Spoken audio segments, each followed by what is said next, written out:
Наша земляника, дикорастущая местная земляника, латинское название у нее Фрагария ориенталис, это замечательнейший вид. О нем много говорил и Мичурин, и Лисовенко. Они указывали на то, чтобы эти сорта вовлекались в скрещивание. Нам удалось это. Не так это просто делается, но однако же получились у нас сорта очень зимостойкие, крупноплодные, на основе восточной земляники, мелкоплодной. Она и является нашей якутской земляникой. Всего у нас на сегодняшний день создано 6 сортов, но на 5 из них уже получены патенты. Они удостоены золотых наград ВДНХ и бронзовых медалей на выставке «Золотая осень». В чем преимущество наших сортов? Ну, во-первых, зимостойкости и морозостойкости, что они могут зимовать в полевых условиях. Однако же еще очень интересный вопрос остается, над которым мы работали постоянно и очень давно, это ремонтантная земляника. Это тип плодоношения. Тип плодоношения бывает однократный и ремонтантный. Однократный тип плодоношения – это когда земляника, вот наша местная земляника, это с однократным типом плодоношения. То есть она 2-3 недели плодоносит, и прекращается плодоношение. А у ремонтантной земляники очень замечательная особенность, благодаря которой высокое плодоношение, длительное очень, в течение года, если ей создаются условия. Она выращивается как в открытом грунте ремонтантная в летний период, надо сказать, потому что она не любит жаркую погоду. Выше 25 градусов у нее начинаются проблемы с паутинным клещом особенно. И он настолько сильно поражает ее, что растение может за 2-3 дня вообще уничтожить растение. Поэтому за этим нужно следить, профилактика обязательно должна быть. Наши сорта все созданы, все 6 сортов, они длительного плодоношения, то есть многолетние. Например, крупноплодная садово-спасская, берсеневская и владыка Зосима не менее 3 лет. И даже более.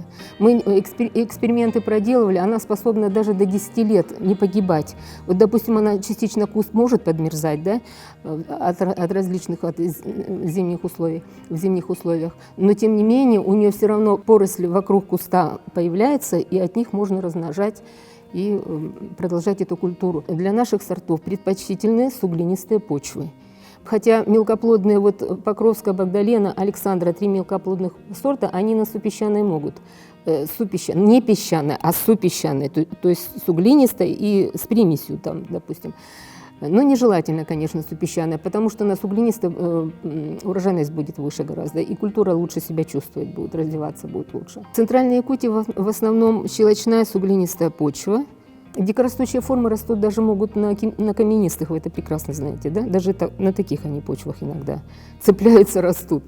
Она очень такая неприхотливая. В дикой природе она практически не поражается. Я ничего лучше не могу порекомендовать, чем настой луковой шелухи. Это очень просто, это не токсично, во-первых, для вас, в сравнении со всеми теми препаратами.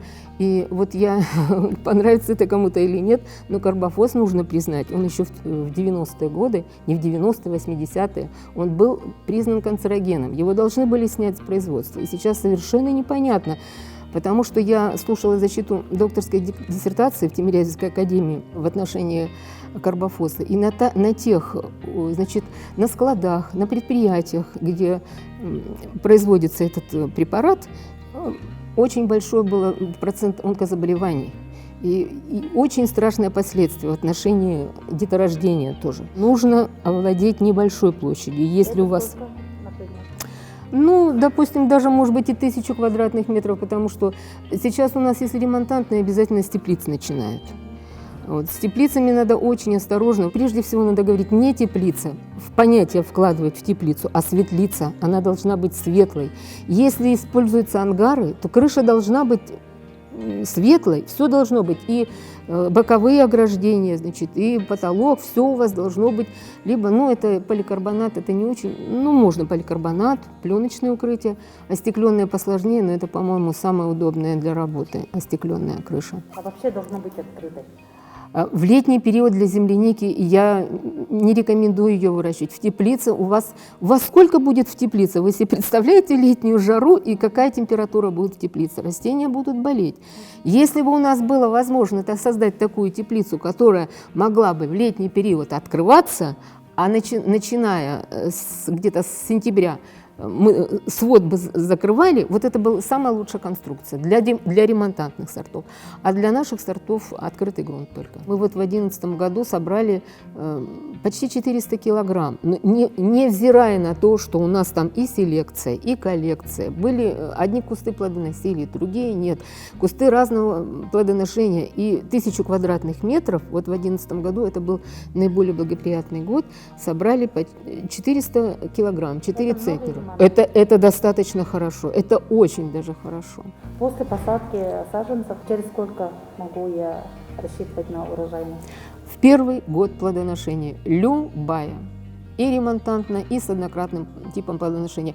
Но условие таково, что да, они должны быть посажены не позже где-то 10 июня. И вот мы тоже экспериментируем с ними, мы работаем с ремонтантными сортами, очень достаточно много. Они очень хорошо плодоносят в сентябре, представьте себе, да, тогда, когда уже в ночные часы, и 8, и 10, и 11 бывает, да, но в этот период нужно обязательно хорошенечко их накрывать, многослойно. Можно накрывать их спанбондами, сверху пленкой в зимний период.